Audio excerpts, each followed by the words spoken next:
There isn't a ton of information out there on this topic, so the level of information is going to vary from wand maker to wand maker, but I hope you enjoy what I've put together. Considered to be a complex and mysterious branch of magic, wand making refers to a wand maker using wand cores and woods to construct wands for witches and wizards. More broadly, wand makers can be categorized as anyone who constructs a wand. However, in wizarding society, wand makers are traditionally witches or wizards that construct and sell wands. The profession dates back many centuries, and the earliest known wand makers were said to have been druids. A druid was considered to be, in Celtic times, a member of the learned and priestly class. Druids considered anything with a woody stem to be a tree, which led to them producing wands out of things like vine, a tradition followed by wandmaker Garrick Ollivander in the 20th century. Though druids were skilled at their craft, at this stage in history it was still totally normal for a customer of a wand shop to bring their own core with them, a tradition that has basically fallen off in more recent times. The first wand-making shops were known to date back to the establishment of Ollivander's wand shop in 382 BC. The original Ollivander, the ancestor of Garrick Ollivander, was thought to have come from a Mediterranean country in Roman times and set up a stall in what would eventually become Diagon Alley. The Ollivander family revolutionized wand-making when they publicly forsook the traditional wand-making process, which previously had witches and wizards procure their own wand core. Ollivander believed that this process produced wands that were inferior in quality and performance, which led to the family procuring all wand components for future customers.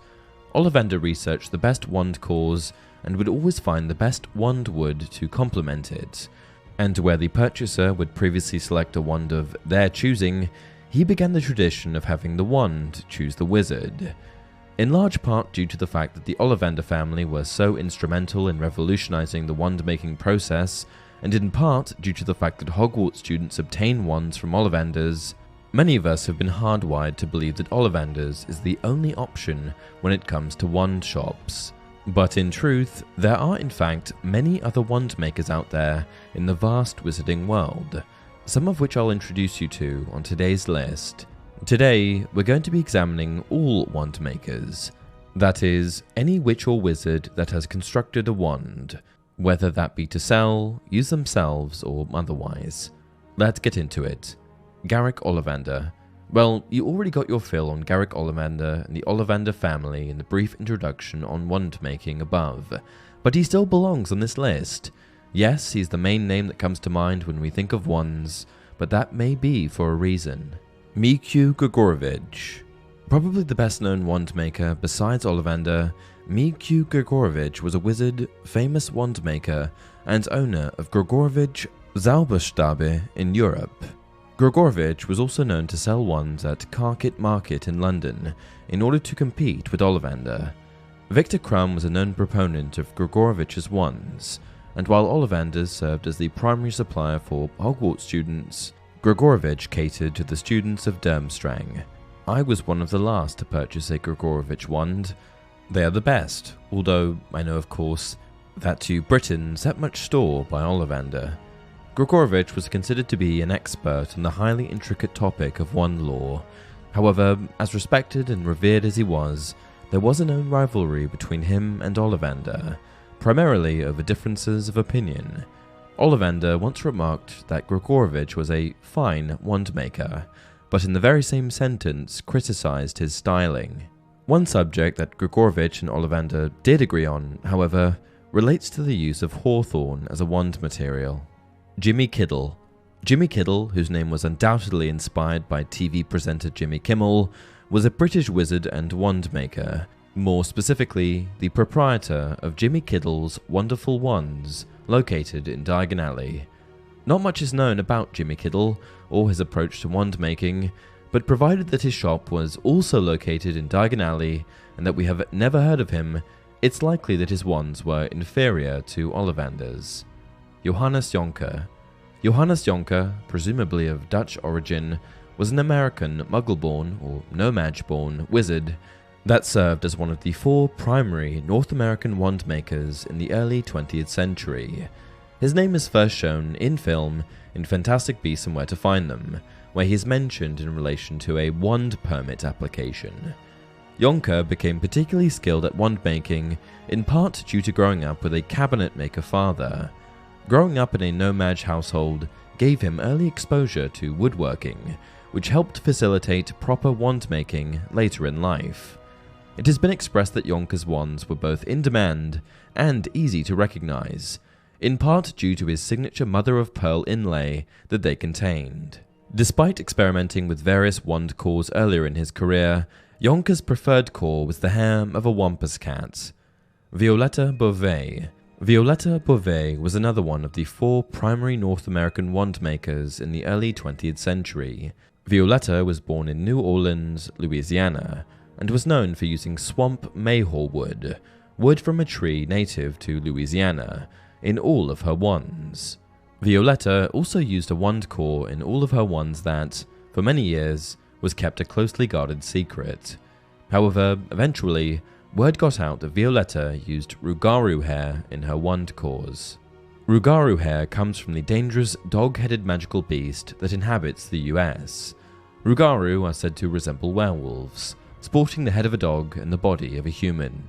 Many believed that Beauvais' wands had a natural affinity toward dark magic, most likely due to their Rougarou core.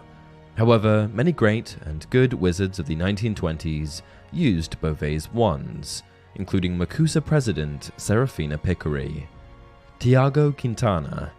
Tiago Quintana was an American wizard that also served as another of the 4 wand makers who served North America in the early 20th century.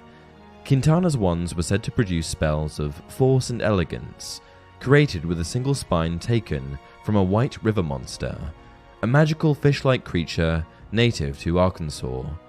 After Quintana's death, it has been expressed that no other wand makers continued with the use of white river monster spine cores, the primary reason for this being that no one else knew how to lure the creatures. Jacoba Wolf. Jacoba Wolf was an American witch and the last of the 4 primary wand makers that served North America during the early 20th century. Wolf was said to be of Choctaw descent, a group of Native American people originally from the southeastern part of the United States. Wolf produced intricately carved wands and would often use thunderbird tail feathers as cores. Thunderbird tail feathers come from the famously powerful magical beast, the Thunderbird, a large cousin of the phoenix that's capable of causing storms. Thunderbird wands are thought to be incredibly powerful, but difficult to master, and are often sought after by those interested in transfiguration. Arturo Cephalopoulos. Arturo Cephalopoulos was a wand maker in the 19th century who competed with Garrick Ollivander's grandfather, Gerbold Ollivander. Gerbold Ollivander claimed that silver lime, a fashionable wand material at the time, had an association with divination, a claim that Arturo vehemently denied, going as far as to state that the claim was a falsehood circulated by merchants like Gerbold Ollivander who have overstocked their workshops with it and hope to shift their surplus. Garrick Ollivander, otherwise known as the Ollivander we know best, has since referred to Cephalopoulos as an ignoramus that apparently ended up going out of business. Cosme Acajor. Cosme Acajor was a French wizard and wand maker who ran Baguette Magique de Cosme Acajor in Place Cachet, Paris. Acajor is mentioned in The Crimes of Grindelwald, but unfortunately we don't know anything about his process for creating wands. And that concludes a list of wand makers who work as, well, wand makers. However, it should be noted that some other witches and wizards, outside of the ones who sell wands, have been reported as having made wands as well. These witches wizards include Isolde Serre and James Stewart, who were able to create a wand for Chadwick Boot out of serpent's horn and prickly ash, Salazar Slytherin, who purportedly created his own wand out of snakewood and basilisk horn, and Antioch Peveril, who, according to Dumbledore, created the Elder Wand. And that's it for this video. If you enjoyed the content, please like the video and subscribe to the channel. Did you know about these other wand makers? Leave a comment down below. Until next